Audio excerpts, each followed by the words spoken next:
기본적으로 피해자로서 확인해야 될 형사실이 한 10개 가까이 되죠. 아니, 너무 많아서 기억도 잘 안 날 정도죠. 직권남용으로 특검이 들어서 열일하게 생겼네요. 그렇죠. 열일해야 되는데 특검은 이제 보고 있는 입장은 그런 것 같습니다. 다른 것 부분에 대해서는 사실상 하루 종일 뭐 어떻게 할 수도 없고 그리고 대부분의 경우가 부인하거나 아니면 이미 모른다. 알려진 사상을 최소한으로 인정하면서 그 의미가 사실은 개인적인 비리는 아니고 일부 일탈했다. 이런 게 계속 거듭된 논리잖아요. 사적으로 이익을 취한 게 하나도 없다. 그래서 그 부분을 빼고 사실은 그 부분은 거의 확인하고 그냥 부인했다라는 정도로만 조서에 남기고 새롭게 나온 부분들이 몇 가지 있죠. 삼성과 관련해서 뇌물죄를 과연 어떻게 할 수 있을 것인가. 그렇죠. 그 부분을 좀 집중적으로 추구할 것 같고. 39건에 담겨 있는 그렇죠. 아직 공개되지 안경범 않은 전 수석의 39건이라고 하는 갑자기 청와대에서 뛰쳐나와 버린 정말 이것도 핵폭탄이에요. 대통령 입장에서는 이렇게까지 많은 게 심지어 한 기자는 이렇게 표현하더라고요. 도승지의 사초. 그렇죠. 사초라는 게 맞을 정도로까지 그리고 아니 왜 도승지는 비서실장 아니에요? 일은 열심히 하셨더라고요. 한정욱 수석이. 열일하셨다니까요. 자료화면 보니까 매번 말씀하실 때마다 그렇게 열심히 적고 있더라고요. 아닌 게 아니라 진짜 야 보면서 저렇게 열심히 적는데 수첩이 17건밖에 없을까 했더니 39건이 나와버렸으니. 17건이 이렇게 되어 있답니다. 1월, 3월, 5월, 7월 이렇게 뜨문뜨문 띄어 있으니까 검찰이 특검이 아니 이렇게 메모강인데 왜 이렇게 뜨문뜨문 쓰셨어요? 거기에 대해서 답변을 못 하고 있었다는 거예요. 그러다가 이제 본인이 뇌물죄로 다 받게 되니까 그거에 관해서 이런 거죠. 내가 아무렴 이걸 다 해줬겠냐. 나는 중간에 지시한 대로 그냥 떡고물 좀 떡 만지다 보니 떡고물 묻었다. 이런 정도 얘기를 하려다 보니까 그럼 떡이 뭐냐. 누가 떡 만졌냐 하니까 얘다 이렇게 39건을 드린 거죠. 그 39건에서 특검이 가장 보고 싶은 거는 대통령의 뇌물죄. 그렇죠. 직접적인 지시에 의해서 이렇게 이루어졌다. 이런 부분이 나와주면 특검 입장에서는 아주 쾌재인데 그런 부분은 이제 대비가 안 돼 있는 거죠. 나머지 수사 상황은 다 알려져 있으니까 그동안 일단 저 이재용 부회장에 대해서 영장 실질심사하고 이런 과정에서 내용들이 다 유출될 수밖에 없잖아요. 그거 말고 다른 게 뭐가 있는지를 확인하겠죠.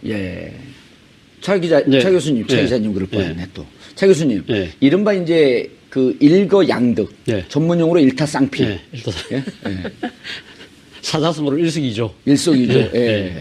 그러면 대통령을 보고 만약에 저 39건 안에 삼성의 뇌물죄가 있다고 한다면 대통령도 기소할 수 있지만 삼성 이재용 회장에 대한 구속영장도 칠 수 있는. 그러니까 이 대통령의 대면 조사라고 하는 것은 넘어가면은 좋고 못 넘어가더라도 특검법 연장에 기회가 되니까 이제 일타쌍피가 3피가 되는 3피. 그렇죠. 그러니까 지금 안종범 그 전 수석의 지금 추가가 온 수첩 그거 자체가 또 상당히 또 다른 스모킹건이 될 수밖에 없다. 완전 이거 폭탄이에요. 이와 진짜. 관련해서 제가 좀 주목하는 부분은 특검이 지난번에 그 금융위하고 공정거래위를 압수수색했지 않습니까? 맞습니다. 바로 그 부분에서 지금 그 당시 공정거래위 부위원장이 지금 그 주요 혐의자로 지금 소환된다는 거 아닙니까?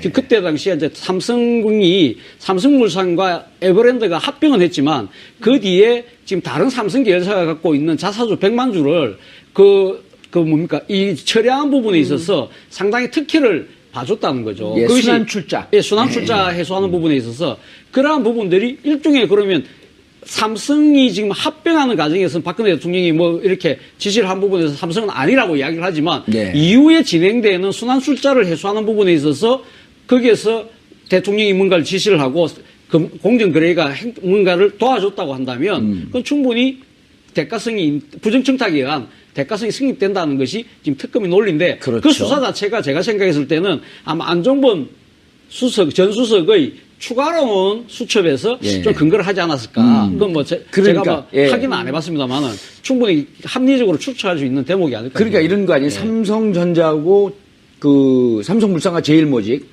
합병의 핵심이 뭐냐면 이재용 후계 구도의 완성이거든요. 그렇죠. 그리고 이 이재용 후계 구도의 완성이라고 하는 것은 삼성 계열사 중에 제일 돈을 잘 버는 삼성전자의 지분을 키우는 일인데 두 개 M&A 한 거로는 이제 시작일 뿐이지 순환출자를 통해서 삼성전자의 지분을 긁어모으는 과정이 있어야 되는데 공정거래위가 봤다는 거 아니에요? 당신들 지금 뭐 하고 있는 거지? 순환출자법 위반 아니야 이게?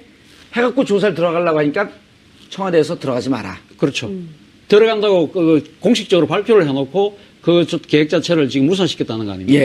그 부분에 대해서 그럼 왜 청와대가 그걸 작용했느냐? 그 부분에 대해서는 또 이 지금 그 대가성 부분이 그렇죠. 충분히 또 뒤에서 성립이 될 수 있는 거 아닙니까? 변호사님, 지금 이렇게 된 거 아니에요? 7월 17일 날 M&A가 끝나요. 2015년 7월 17일 M&A가 끝나고 삼성은 7월 25일 이후에 두 번째 독대한 이후에 돈을 줬기 때문에 그렇습니다. 이미 끝났는데 우리가 돈을 줄 이유가 뭐냐? 이후에 돈을 줬기 때문에 뇌물이 아니다. 그런 라고 논리를 얘기하는데 세웠죠. 지금 공정거래액이 들어가는 걸 막은 거는 12월쯤이란 그렇죠. 말이에요.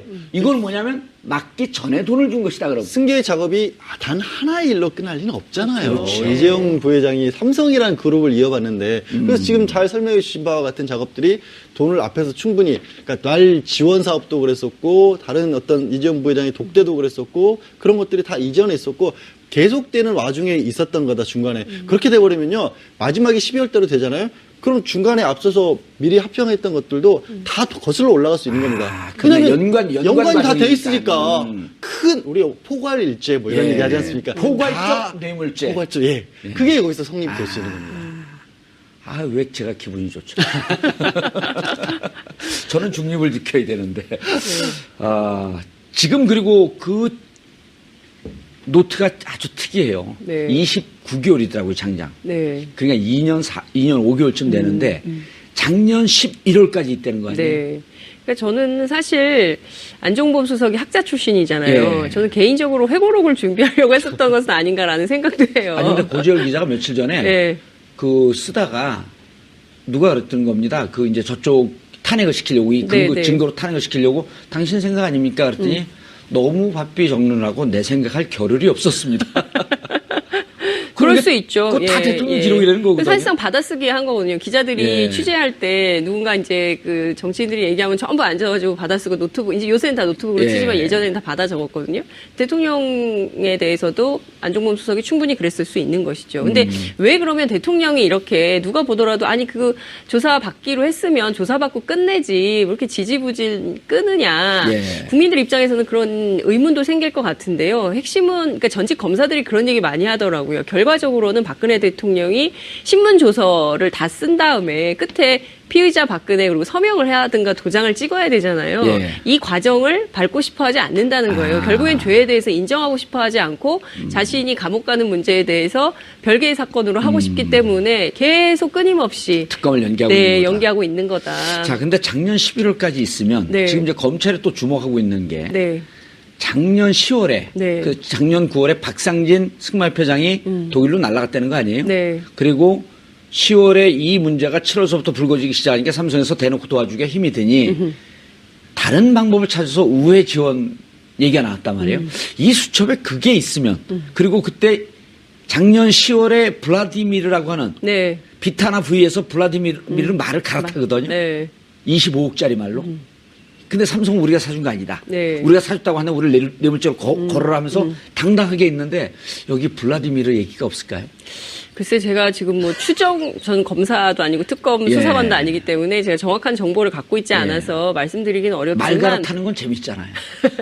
있을 수 있죠. 저는 수많은 정보들이나 증거들이 있을 수 있고요. 그 밖에 저는 이제 더 재밌었던 거는 어찌됐든 안종범 수석의 보좌관이 청와대에다 그 증거를 안 들킬까봐 갖다 놨다는 거 아니겠어요? 예, 제일 안전해서. 예, 제일 안전해서. 근데 중요한 것은 안종범 수석의 증거물만 있겠냐라는 생각이 그렇죠. 좀 드는 거죠. 예. 그렇기 때문에 청와대 압수수색은 반드시 해야 되는 절차다. 맞습니다. 예. 이것만 봐도 네. 안종범 노트만 봐도 청와대 압수수색의 명분이 나온 거죠. 그렇습니다. 예.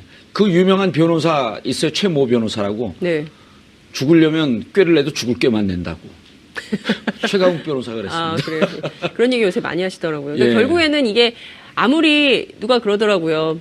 아무리 늦춘다 한들 예. 올해 12월에는 대통령 선거가 있고 내년 2월에는 박근혜 대통령이 취임식 하게 돼 있다. 시간을 늘려봤자 결국 본인만 더 지저분해진다. 빨리 결자해지하는 편이 훨씬 나을 거다. 예. 이런 얘기를 하더군요. 거꾸로 매달아도 청와대 시계는 돌아갑니다. 국방부 시계 아니에요? 청와대 시계로 바뀌었어요.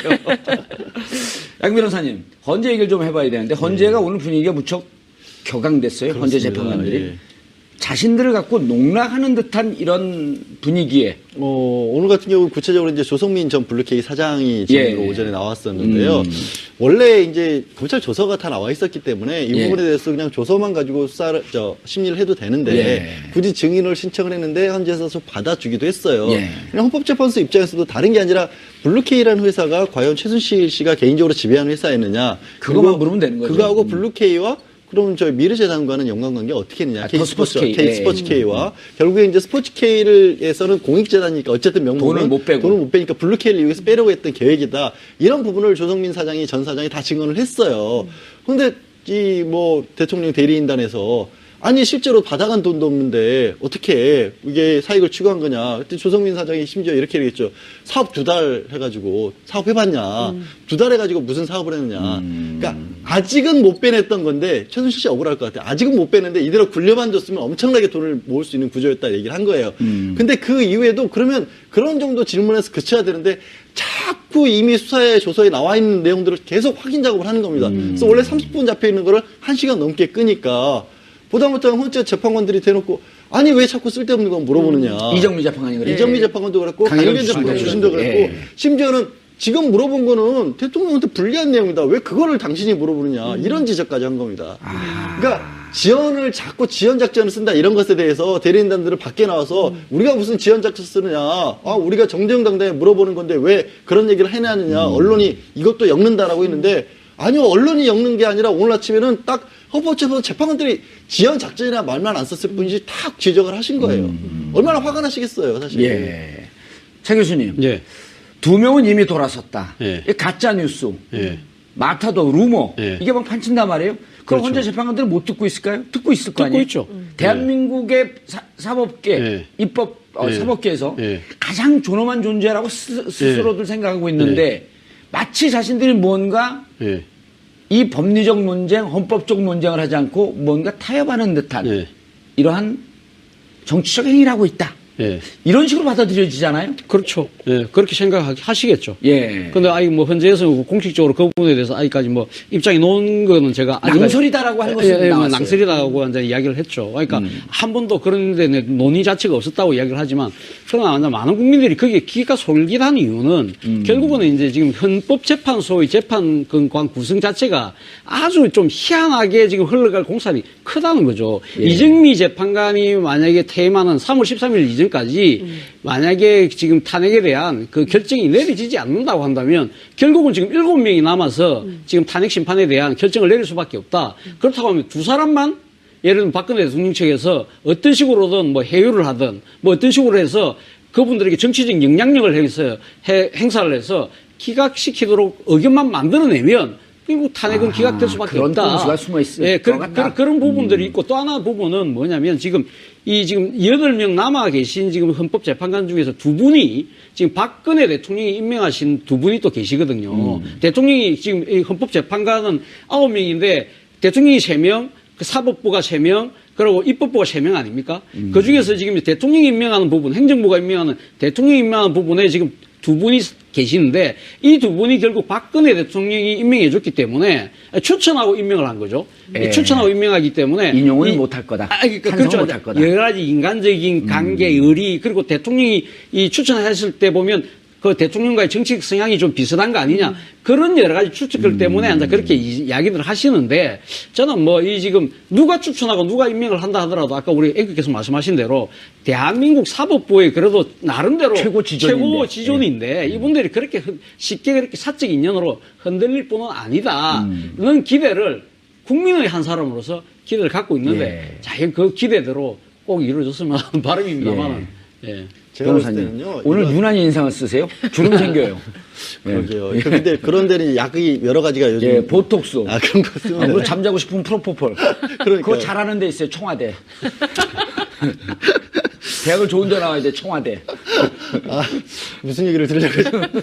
아니, 헌재에서 이 예. 2명 얘기하다가 말았어요. 제가 드리기에 생각은요, 이건 법률 문제 아니에요. 저도 변호사들이요, 얼마나 재판관들이 심정을 어떻게 형성하는지 얼마나 궁금하겠습니까? 그렇죠. 저희들이. 예. 알아내라고 별수를 써도요, 그거 안 됩니다. 진짜 자기 친한 그 직전 전달까지 같이 동료로 있던 변호사한테도 그건 안 알려줘요. 심지어 부인한테도 얘기 안 한다. 예, 이렇게까지 할 절대 정도로. 예. 그거 하나만큼 판사들이 마지막 자존심이에요. 이건 법률 문제가 아니라요. 순전히 정치적 포석입니다. 이거는 제가 봤었을 때는 뭐냐면 그렇게 탄핵 기각서를 해놓고 만약에 탄핵이 인용이 되면 억울하게 대통령이 헌법재판소까지 해서 다 엮인 게 되는 거예요. 정치적 희생양이 되는 겁니다. 그래야 지금 그 이후에 살아나갈 길이. 탄핵을 반대하는 사람들 입장에서 살아날 길이 생기는 거죠. 그래야 정치적으로 이게 만약에 탄핵이 인용이 됐는데 그것에 대해서 뭐 예를 들어서 지금 탄핵 반대하는 사람이 탄핵에 대해서 책임을 져야 된다고 나가버리면 다 물러나야죠. 국회의원들도 사실은 책임 있는 사람들 옷 벗어야죠. 그게 안 되는 거죠. 억울하게 대통령이 물러났다가 돼야 거기에 맞서 싸울 수 있다가 되는 거고 황교안 권한대행도 출마하려면 그런 모양이 돼야 출마할 수도 있고 그래야 지금 정치적 기반이 남죠. 야, 아니 진짜 이건 정치인들도 잘 모르는 중요한 포인트를 어떻게 해같이 짚으셨네. 아, 진짜요? 아니 그렇지 않을까요? 제가 생각하는 이건 법적으로 왜냐면 말이 안 되거든요. 변호사가 정치적 보기에는. 포석을 두고 예. 우리 억울하게 당했다. 그렇게 해야 책임을 안 지죠. 아니 그리고 또 정치적 포석이 또 하나 더 있는데 예. 말이죠. 그러니까 기각이 될 가능성이 높아진다는 식으로 계속적으로 소문이 나면 예. 이 박근혜 대통령을 살리고 싶어하는 태극기 집회에 인원들이 점점 더 늘어나는 효과도 있습니다. 그렇죠. 되는 집이니까. 되는 집이니까 우리가 조금 더 힘을 보태주면 되겠다. 그리고 또 이 주도한 사람들 입장에서도 여러분들이 조금만 힘을 더 보태시면 예. 2명이 아니라 3명이 되고 4명이 됩니다. 이런 식으로 이야기하고 또 한편으로는 뭡니까? 손봉규 변호사가 그 이야기했잖아요. 예. 지금 탄핵이 기각될 것 같다. 기각될 가능성이 높아지니까 새누리당은 기각을 위한 TF팀을 만들어라. 그래 강하게 지금 정치적 압박을 넣고 있는 누가요? 거예요. 손봉규 이 대통령 변호사가 직대리인. 대통령 법률 대리인단에 소속돼 있는 손봉규 변호사가 전 국회의원 아닙니까? 예. 친박계 국회의원 아닙니까? 예, 예. 그러니까 왜 새누리당 탄핵에 반대했음에도 불구하고 그 왜 당신들은 국회 소추인단 같은데 참석도 안 하고 왜 예. 그 하는 걸 그냥 보고만 있느냐? 지금 탄핵 기각될 수 있다. 당신들이 조금 힘만 보태주면 그러니까 어떻게 됩니까? 지금 어허. 새누리당에 있는 의원들이 전부 다 지금 친박계 그 태극기 모임에 가서 지금 이야기하지 않습니까? 마이크 잡지 않습니까? 마이크 안 잡으면 그 당내에서 좀 버티기 힘든 상황이 되고 있는 상황이죠. 예. 급기야는 김문수 전 경기도지사 같은 경우는 어제 김문수. 예. 대구 가서 아주 또 한 말씀 하셨잖아요. 예. 그리고 단심가를 이야기를 했답니다.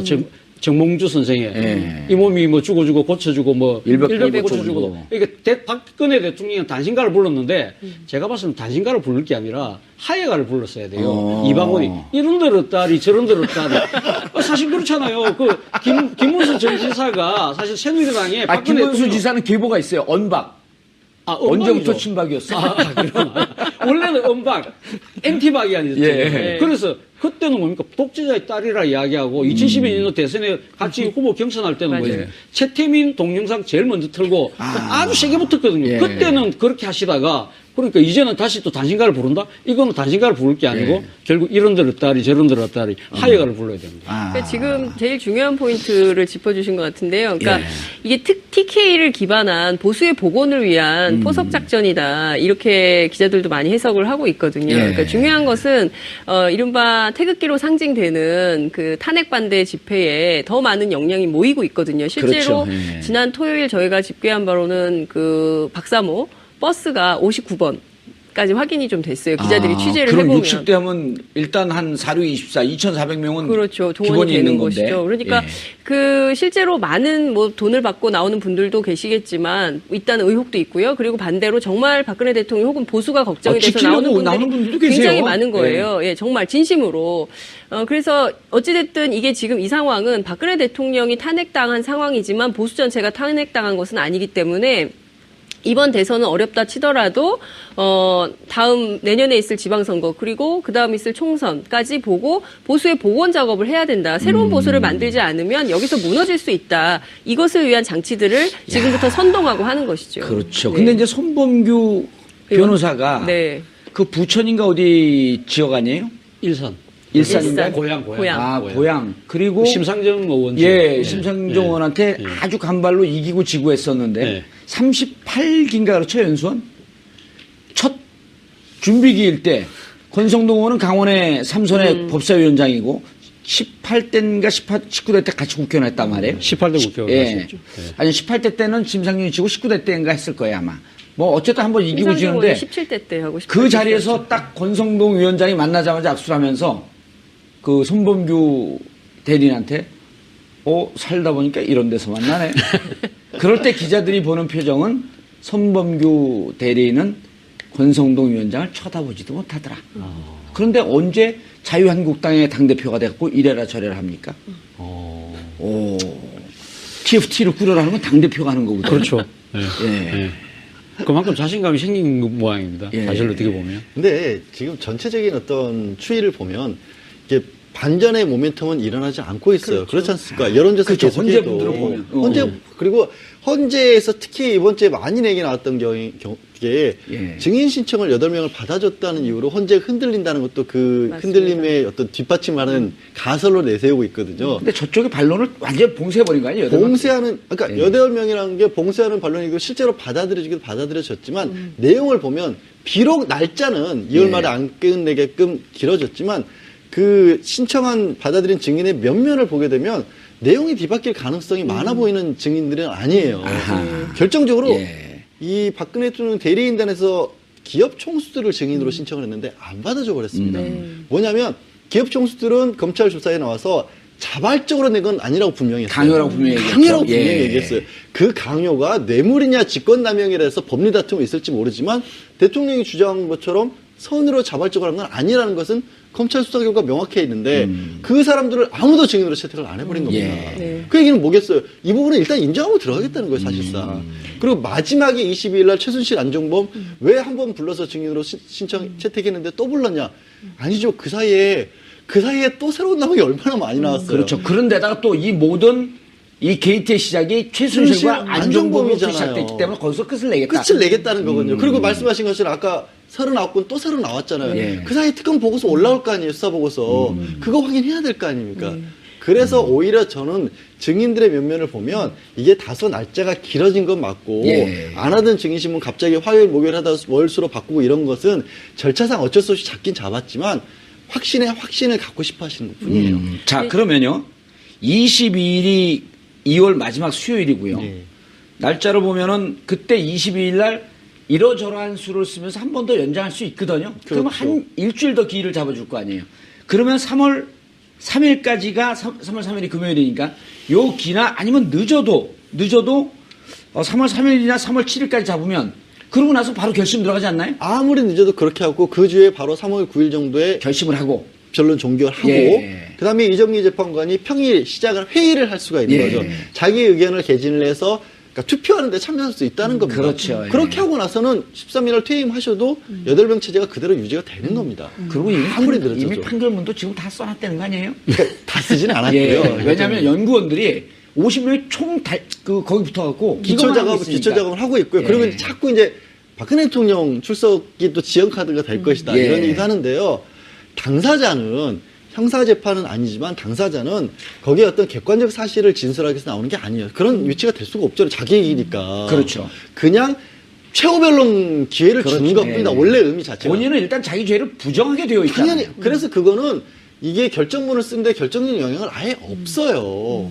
그래서 그거는 큰 카드가 될 수도 없습니다. 제가 그러니까 요거만 대통령- 하나 예. 덧붙이고 싶은데 그 재벌 총수들 안 나오는 문제 8명 증인 채택한 문제는 실제로 대통령 측에서 사실 조회를 통해서 확인된 사실에 대해서는 증거로 증인을 다 인정을 채택을 하겠다라고 했기 때문에 이미 그 재벌 총수들은 사실 조회를 다 끝낸 상태여서 그 자체로 받아들인 거고요. 결과적으로 헌재가 15명의 증인들을 다 채택한 상황이거든요. 다름이 없다. 그렇죠. 아. 그러니까 결과적으로는 대통령 측의 주장을 뭐 불공정한 재판이니 뭐니 뭐 이런 비판을 계속 해왔던 대통령 측의 주장을 전부 다 받아준 셈이다. 근데 전직 검사들은 그런 얘기해요.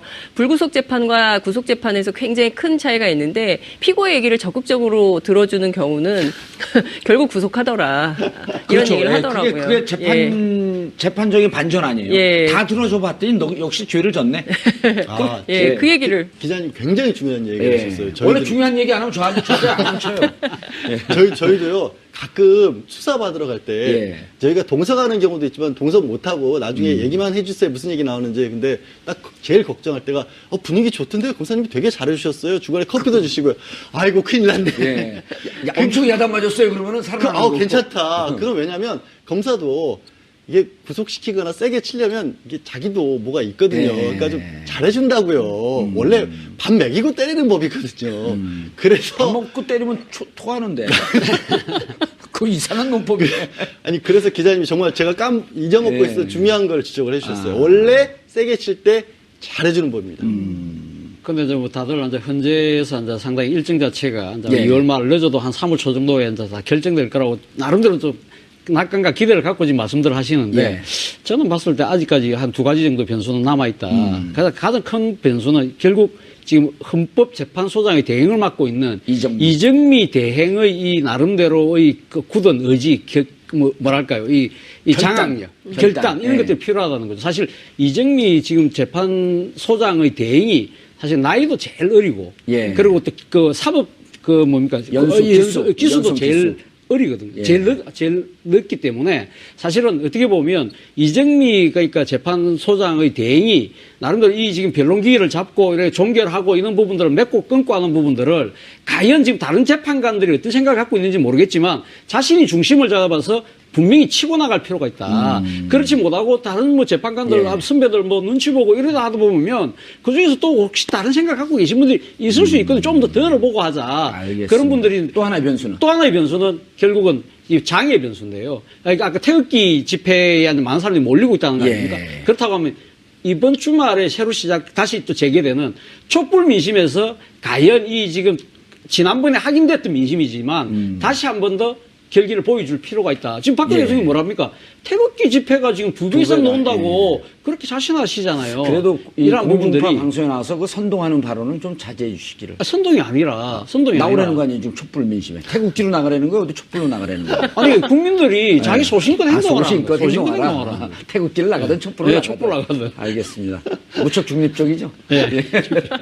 아니 근데 그래서 당 얘기를 좀 들어봐야 되는데 당이 화들짝 놀랐어요. 지금 대선 치를 때냐? 네. 정해지지도 않았는데. 실제로 저는 그 언론의 영향을 좀 받은 것 같아요. 그러니까 뭐냐면 지속적으로 많은 언론들이 정신 차려라. 지금 그리고 이제 촛불에서 그 얘기가 나오지 않았습니까? 그 지금 그 2월에는 탄핵하라. 그리고 대선보다 탄핵이다. 탄핵이 돼야 대선 전국이 열리는 거지. 탄핵도 안 됐는데 대선 얘기하는 거 너무 섣부르다. 이제 이런 비판들이 나왔고 실제 더불어민주당의 경우에는 의원 단톡방에서 그 얘기가 많이 돌았대요. 그래서 다시 한번 좀 우리가 마음을 다잡아야 되는 거 아니냐. 초심으로 돌아가야 되는 거 아니냐라는 얘기가 나왔고 추미애 대표가 그렇다면 다시 한번 이번 2월을 탄핵 총력 투쟁의 달, 뭐 이런 걸로 선언을 하고 이번 주 일요일에 있을 촛불 집회에 대거 참여하기로 결정을 했다는데 국민의당만 입장을 못 정했어요. 국민의당은 안철수 의원이 네. 나가지 않겠다. 왜냐하면 헌재를 압박해서는 안 된다. 라고 그리고 또 박지원 현 대표죠. 네. 대표는 광주 촛불에 나갈까 생각 중이다. 네. 근데 이제 현역 의원들 얘기는 그날 광주에서 천정배 의원이 대선 출정식을 한대요. 그래서 실무적으로 거기 가야 돼가지고 광주 갔다가 다시 5시에 오는 게. 천정배 지지율 몇 프로 나오는데? 모르겠어요. 아무튼 이제 그런 얘기들을 하더라고요. 근데 적극적으로 참여하겠다는 의사를 밝히는 의원들도 있다. 이런 말씀을 좀 전하겠습니다. 알겠습니다. 특검과 헌재 분위기 들어봤습니다. 12월 31일, 1월 16일, 2월 6일 세 차례 걸쳐서 각기 다른 언론에서 탄핵 여부에 대해서 여론조사를 했습니다. 탄핵 반대가 약 14% 내외, 그리고 탄핵 찬성이 79% 정도 나왔습니다. 시간이 한 달 반 정도 흘렀지만 탄핵을 바라는 국민들은 10명 중 8명이 되는 상황. 헌재는 이런 상황을 잘 직시해야 될 거라고 봅니다. 이후에 돈을 줬기 때문에 뇌물이 아니다. 그런 라고 논리를 얘기하는데 세웠죠. 지금 공정거래액이 들어가는 걸 막은 거는 12월쯤이란 말이에요. 이건 뭐냐면 막기 전에 돈을 준 것이다. 그럼 승계의 작업이 단 하나의 일로 끝날 리는 없잖아요. 이재용 부회장이 삼성이라는 그룹을 이어봤는데 그래서 지금 잘 설명해 주신 바와 같은 작업들이 돈을 앞에서 충분히 그러니까 날 지원 사업도 그랬었고 다른 어떤 이재용 부회장의 독대도 그랬었고 그런 것들이 다 이전에 있었고 계속되는 와중에 있었던 거다 중간에. 그렇게 돼버리면요 마지막에 12월대로 되잖아요. 그럼 중간에 앞서서 미리 합병했던 것들도 다 거슬러 올라갈 수 있는 겁니다. 왜냐면 연관이 다 돼 있으니까 큰 우리 포괄일제 뭐 이런 얘기 하지 않습니까? 포괄적 뇌물죄. 포괄적 그게 여기서 성립될 수 있는 겁니다. 왜 제가 기분이 좋죠? 저는 중립을 지켜야 되는데. 지금 그리고 그 노트가 아주 특이해요. 네. 29개월이더라고요, 장장. 네. 그러니까 2년 5개월쯤 되는데 작년 11월까지 있다는 거 아니에요? 네. 그러니까 저는 사실 안종범 수석이 학자 출신이잖아요. 예. 저는 개인적으로 회고록을 준비하려고 했었던 것은 아닌가라는 생각도 해요. 아니 근데 고재열 기자가 며칠 전에 네. 그 쓰다가 누가 그랬던 겁니다. 그 이제 저쪽 탄핵을 시키려고 이 네, 네. 증거로 탄핵을 시키려고 당신 생각 아닙니까? 그랬더니 너무 바삐 적느라고 내 생각할 겨를이 없었습니다. 그럴 그러니까 수 있죠. 그거 다 대통령 기록이라는 거거든요. 사실상 받아쓰기 한 거거든요. 기자들이 예. 취재할 때 누군가 이제 그 정치인들이 얘기하면 전부 앉아가지고 받아쓰고 노트북, 이제 요새는 다 노트북으로 예. 치지만 예전에는 다 받아 적었거든요. 대통령 기본적으로 피해자로서 확인해야 될 혐의사실이 한 10개 가까이 되죠. 오, 아니, 그런가요? 너무 많아서 기억도 잘 안 날 정도죠. 직권남용으로 특검이 시작돼. 들어서 열일하게 생겼네요.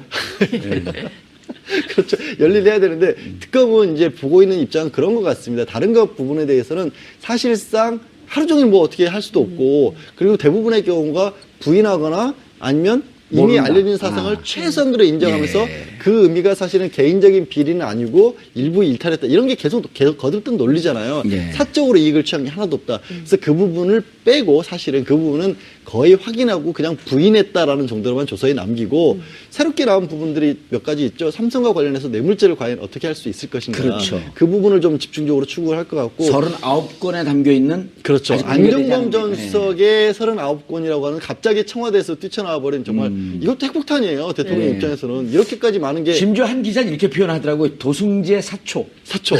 그렇죠. 사초라는 게 맞을 예. 정도로까지. 그리고 아니, 왜 도승지는 비서실장 아니에요? 이 일은 열심히 하셨더라고요, 안정호 수석이. 열일하셨다니까요. 자료화면 보니까 매번 말씀하실 때마다 그렇게 열심히 적고 있더라고요. 아닌 게 아니라 진짜, 야, 보면서 저렇게 열심히 적는데 수첩이 17건밖에 없을까 했더니 39건이 나와버렸으니. 17건이 이렇게 되어 있답니다. 1월, 3월, 5월, 7월 이렇게 뜨문뜨문 띄어 있으니까 검찰이, 특검이 아니 이렇게 메모강인데 왜 이렇게 뜨문뜨문 쓰셨어요? 거기에 대해서 답변을 못하고 있었다는 거예요. 그러다가 이제 본인이 뇌물죄로 다 받게 되니까 예. 그거에 관해서 이런 거죠. 내가 아무렴 이걸 다 해줬겠냐. 나는 중간에 지시한 대로. 그냥 떡고물 좀, 떡 아니다 보니 떡고물 묻었다. 이런 정도 얘기를 하려다 보니까 그럼 떡이 뭐냐. 누가 떡 만졌냐 하니까 얘따. 순환 출자 해소하는 부분에 있어서 그러한 부분들이 일종의 그러면 삼성이 지금 합병하는 과정에서는 박근혜 대통령이 뭐 이렇게 지시를 한 부분에서 삼성은 아니라고 이야기를 하지만 네. 이후에 진행되는 순환 출자를 해소하는 부분에 있어서 거기에서 대통령이 뭔가를 지시를 하고 공정거래가 뭔가를 도와줬다고 한다면 그건 충분히 대가성이 부정청탁에 의한 대가성이 성립된다는 것이 지금 특검의 논리인데 그렇죠. 그 수사 자체가 제가 생각했을 때는 아마 안종범 전 수석의 추가로운 수첩에서 예. 좀 근거를 하지 않았을까. 그건 뭐 제가 그러니까, 뭐 예. 확인은 안 해봤습니다만은 충분히 합리적으로 추측할 수 있는 대목이 아닐까. 그러니까 이런 거 아니에요. 삼성전자하고 그 삼성물산과 제일모직 네. 합병의 핵심이 뭐냐면 이재용 후계 구도의 완성이거든요. 그렇죠. 네. 그리고 이 이재용 후계 구도의 완성이라고 하는 것은 삼성 계열사 중에 제일 돈을 잘 버는 삼성전자의 지분을 키우는 일인데 그렇죠. 두 개 M&A 한 거로는 이제 시작일 뿐이지 순환 출자를 통해서 삼성전자의 지분을 긁어모으는 과정이 있어야 되는데 맞습니다. 예. 공정거래위가 봤다는 거 아니에요? 예. 당신들 지금 뭐 하고 있는 거지? 예. 순환 출자법 위반 아니야 이게? 해갖고 조사를 들어가려고 하니까 청와대에서 들어가지 마라. 그렇죠. 들어간다고 공식적으로 발표를 해놓고 그 계획 자체를 지금 무산시켰다는 거 아닙니까? 예. 그 부분에 대해서 그럼 왜 청와대가 그걸 작용했느냐? 그 부분에 대해서는 또 이 지금 그 대가성 부분이 그렇죠. 충분히 또 뒤에도 성립이 될 수 있는 거 아닙니까? 변호사님, 지금 이렇게 된 거 아니에요? 7월 17일 날 M&A가 끝나요. 2015년 7월 17일 M&A가 끝나고 삼성은 7월 25일 이후에 두 번째 독대한 이후에 돈을 줬기 때문에 그렇습니다. 이미 끝났는데 우리가 돈을 줄 이유가 뭐냐? 이렇게 39건을 드린 거죠. 그 39건에서 특검이 가장 보고 싶은 거는 대통령의 뇌물죄. 그렇죠. 직접적인 지시에 의해서 이렇게 이루어졌다. 이런 부분이 나와주면 특검 입장에서는 아주 쾌재인데 그런 부분은 이제 대비가 안 돼 있는 거죠. 나머지 수사 상황은 다 알려져 있으니까 예. 그동안 일단 저 이재용 부회장에 대해서 영장 실질 심사하고 이런 과정에서 내용들이 다 유출될 수밖에 없잖아요. 그거 말고 다른 게 뭐가 있는지를 확인하겠죠. 예.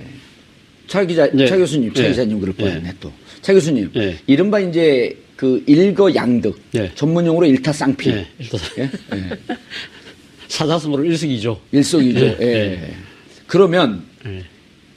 대통령을 보고 만약에 저 39건 안에 삼성의 뇌물죄가 있다고 한다면 대통령도 기소할 수 있지만 삼성 이재용 그렇죠. 회장에 대한 구속영장도 칠 수 있는. 그러니까 이 대통령의 대면 조사라고 하는 것은 넘어가면은 좋고 못 넘어가더라도 특검법 연장에 기회가 되니까 이제 일타 삼피가 되는 삼피. 그렇죠. 그러니까 지금 안종범 그 전수석의 지금 추가 나온 수첩, 그거 자체가 또 상당히 또 다른 스모킹건이 될 수밖에 없다. 완전 이거 폭탄이에요. 이와 진짜. 관련해서 제가 좀 주목하는 부분은 특검이 지난번에 그 금융위하고 공정거래위를 압수수색했지 않습니까? 맞습니다. 바로 그 부분에서 지금 그 당시 공정거래위 부위원장이 지금 그 주요 혐의자로 지금 소환된다는 거 아닙니까?